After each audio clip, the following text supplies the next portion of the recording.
I really encourage the listeners to see the future as a blank slate and see filling that blank slate as something that feeds the soul rather than something that drains energy. You're listening to The Higher Ed Marketer, a podcast geared towards marketing professionals in higher education. This show will tackle all sorts of questions related to student recruitment, donor relations, marketing trends, new technologies, and so much more. If you're looking for conversations centered around where the industry is going, this podcast is for you. Let's get into the show.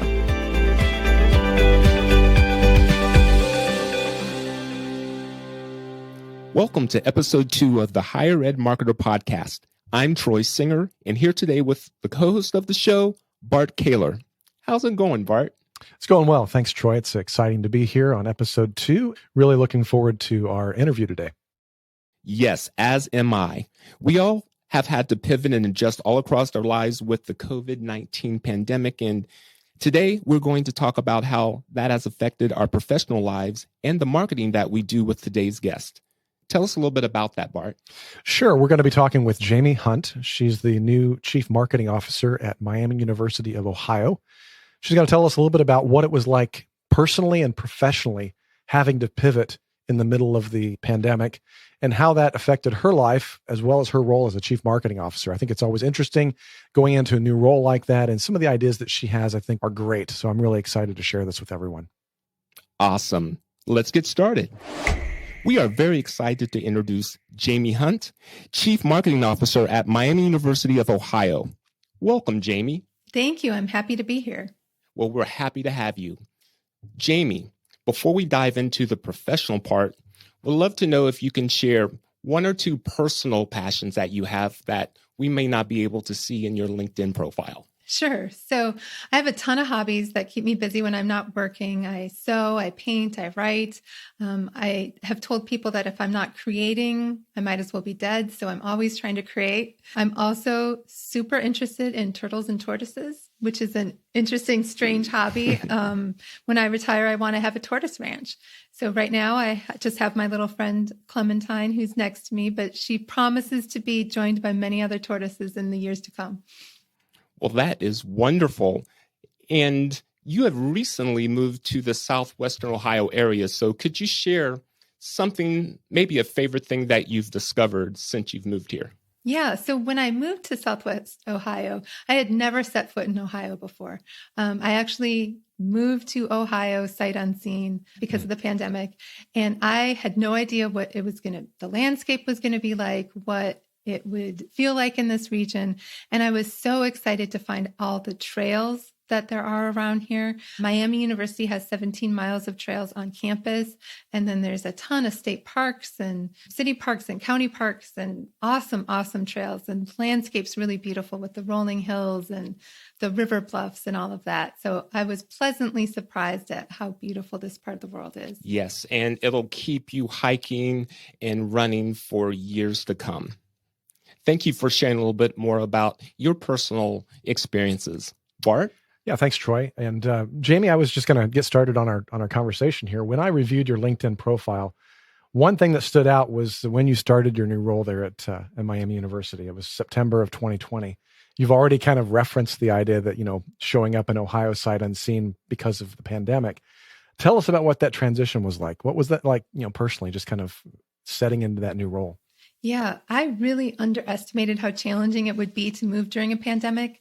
My husband and I took the lockdowns really seriously in the spring, and so we hadn't set foot inside of a store or interacted with any human not part of our household between March and July.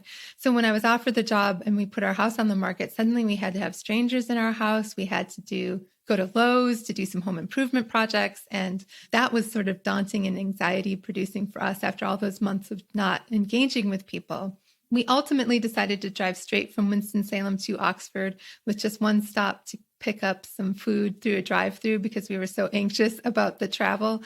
And we ended up arriving here at 11 o'clock at night. So I was still sight unseen technically until the next morning. I lived here for about 10 hours before I got to see what it looked like here.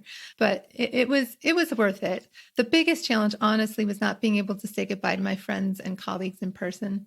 There are people that I had not seen since we left in March, not having any idea that we would still be in this situation and not being able to hug them or say goodbye to them in person.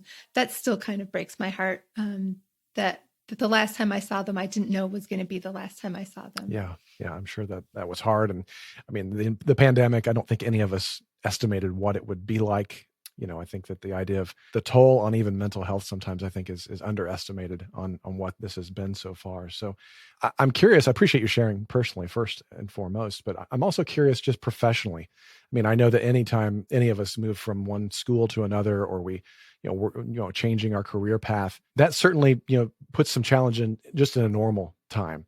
But I was just curious, how did that work during the pandemic? I mean, you're going into a professional new area. You're a chief marketing officer at a major school, and you've got a team that you're going to be working with, and you're in the middle of the pandemic. What was that like? That was also challenging. I'm not going to lie. It's hard. You don't realize when you start a job how often you poke your head into somebody's office and ask questions and learn more about, what do I do about this? What do I do about that? And there was no ability to do that. I was working in the office suite with one other member of my staff. And I tried not to bother them too much, but I had a ton of questions. And it's really a new challenge to lead a team you've never met in a pandemic, all of the issues that come along with that through a virtual means. So just having meetings with people via Zoom and having all team meetings via Zoom. And then sort of layered on top of that it was September. So the academic year was just starting, and all of the issues that come up at the beginning of the academic year in general. And then all of the issues that come up when you're bringing 13,000 college students to campus during a pandemic just hit.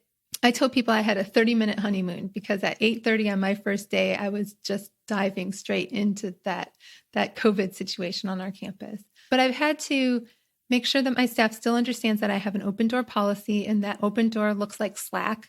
It looks like, making a phone call and getting on my calendar to have a conversation, have some of that virtual face-to-face interaction, and making sure that people understand that I'm still, well, I guess I'm not still, making sure that people understand that I'm available to them, I'm a resource to them, I'm present, and I want to interact with them.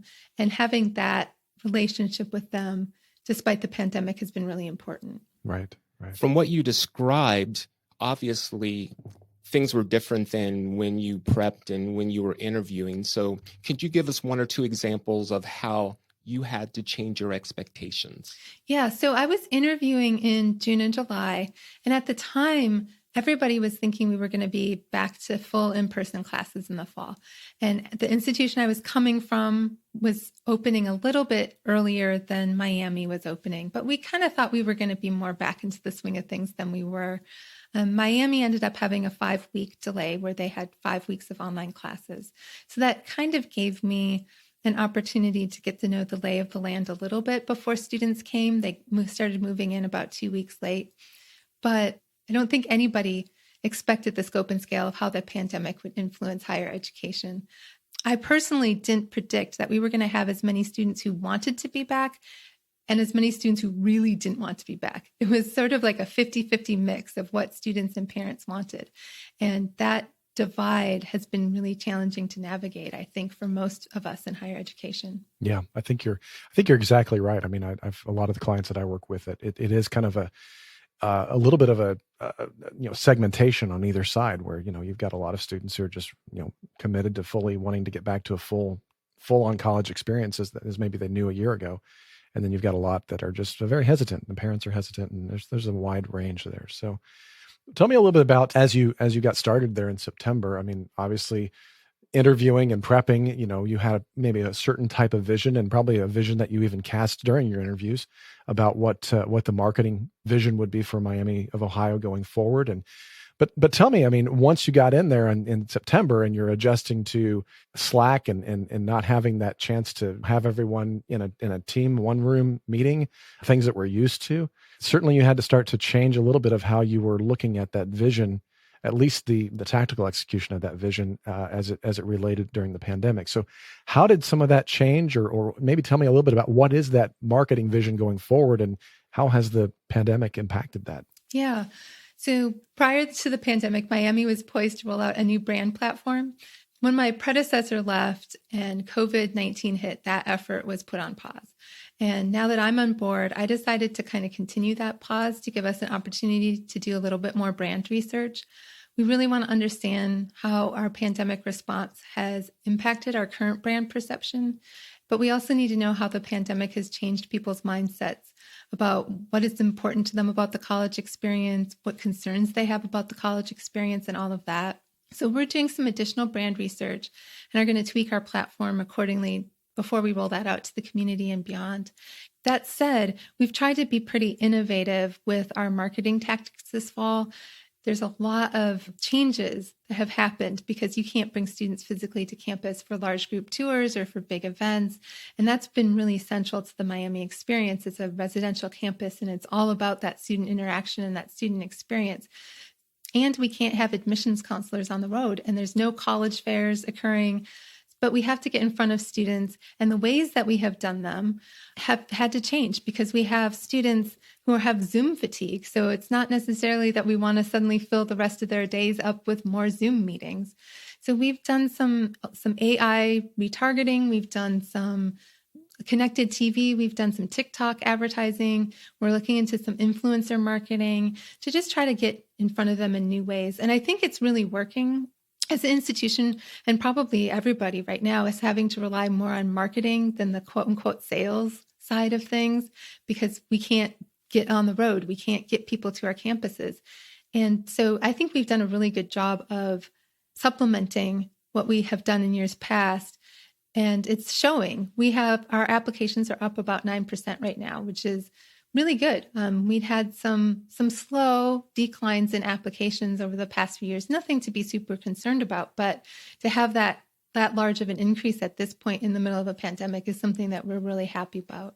That's great. And I'm sure that most of what you talked about there is the traditional undergrad. What about some of the other audiences? I mean, certainly parents and current students, current parents, and maybe even to the degree of how development, marketing, and donor relations and just community relations, how has that been affected as well? Well, it's been interesting. Our parent relations are really strong, I think, at Miami. We have someone who's dedicated to parent relations. We have a really active Facebook group for parents. We have about 18,000 students and we have about 13,000 parents in that group. So that's a huge percentage of our students' parents are in there and they are active. It is dozens of posts a day, honestly. And we're pushing out our messaging to them at the same time we're pushing it to the students because we know they want to know. They have a lot of concerns. Their concerns might be different than their students' concerns. And so we want to make sure that they're seeing the information in addition to their students. We want to keep our board of trustees engaged and understanding what's going on. We want to keep our alumni engaged, understanding our response to the pandemic and some of the social unrest that we had this summer. Making sure that we're keeping everybody in the loop, connecting with our legislators, making sure they're aware of the decisions that we're making. We've had to be really nimble, just like I suspect almost everybody in higher ed has had to do with the governor making mandates or passing down regulations or things that he would like to see us do, making sure that we're communicating back to him that, yes, we're doing that. Those are important. We understand it. But getting in front of those people, I think, has never been more important. Parent connection previous to the pandemic, I think it would be a real challenge to build that on the fly at this point. But making sure that parents understand everything we're doing, I don't think anything is more important right now. Beyond, of course, communicating with students, but making sure parents are in the loop and prospective parents so that they know what we're doing to keep kids safe and what we're doing to keep our campus healthy during this crisis. I think you're right on that, and I'll speak as a college parent myself. I've got a junior at Butler University here in Indiana, and a freshman at Purdue University. And even before the pandemic, I noticed that the more schools engaged with us, even in the process of looking for schools, my students looking for schools, the schools that were actually engaging with us as parents kind of floated to the top because those were the schools we were talking about. Because Mom and I didn't get 50,000 emails from all the schools. We got one or two. And so I agree with you. I think that making sure that parents are engaged in communications, whether it's during the pandemic or even outside the pandemic is so critical. Yeah, absolutely. We did a lot more print this year than we did in the past years because we wanted to make sure parents were seeing things. And that's the best way, is mail it to the house and have the parents able to get their hands on it. I believe we either have recently sent or plan to send a piece that is directed directly to the parents so that they get an understanding of what's going on. There's no way to overstate how much influence a parent has on college choice. Right. That's exactly right. Jamie, you have shared so much with us today. And like we said at the beginning of the podcast, we like to at least have one or two great ideas that can be shared so others can benefit from it at schools that are listening to it. So is there anything that you haven't shared that is a discovery, or maybe just a pet idea that you could give to us here at the end? Yeah, absolutely. Everybody should start a tortoise ranch. That's my pet idea. Wonderful. Right. I think now is really the time to start thinking outside of the box. And I know that the stress of the pandemic is wearing on all of us, and that generally means creativity suffers. We've been doing this for 10 months and we're tired and we're slogging through it, and it's all of us. But I really encourage the listeners to see the future as a blank slate and see filling that blank slate as something that feeds the soul rather than something that drains energy. Right now, marketing has never been more important to meeting institutional goals. We are the front door, and the sales team is having to do all kinds of new tactics that aren't as front and center as they've been in the past. So we really need to be out front and doing creative things. This is our time to shine. This is our time to show leadership, how much we can move the needle. It's our time to show leadership the value of marketing and how marketing can drive sales. And it's the time that we can show the ROI of our work. And so I think if there's something creative and innovative that you've wanted to try, now is the time to do it. I feel really lucky. The president here at Miami gave me a large sum of money and said, I don't care if you fail with things, just try something new and innovative, try something creative. And that's what we've done. And we'll see if that pans out. He saw that this is the time to try things, to take bold steps. And I encourage listeners to do that too. But I also encourage listeners to understand and realize that their teams and everybody that you're working with is also living with a lot of anxiety about what's going on in the world. We all have Zoom fatigue. We all have stress. We've all grieving experiences that we've lost, weddings that we've missed, hugs that we haven't had, and lost family members and friends. And I think if we can give each other grace through this time and really understand that our audiences are feeling all of this too, and when we communicate with them, we need to be cognizant of that. I think that's really important. Oh, that's great. Jamie, thank you for such a beautiful and applicable response to that question. And I thank you for joining us and sharing all of your expertise today. You definitely provided plenty of useful takeaways. Thank you so much for having me. It's been a great discussion. I'm happy to be part of it. This episode of the Higher Ed Marketer Podcast is sponsored by Caylor Solutions, an education marketing and branding agency, and also by Think Patented, a marketing execution, printing, and mailing provider of higher ed solutions. On behalf of my co-host, Bart Caylor, I'm Troy Singer. Thank you for tuning in. You've been listening to The Higher Ed Marketer. To ensure that you never miss an episode, subscribe to the show in your favorite podcast player. If you're listening with Apple Podcasts, we'd love for you to leave a quick rating of the show. Simply tap the number of stars you think the podcast deserves. Until next time.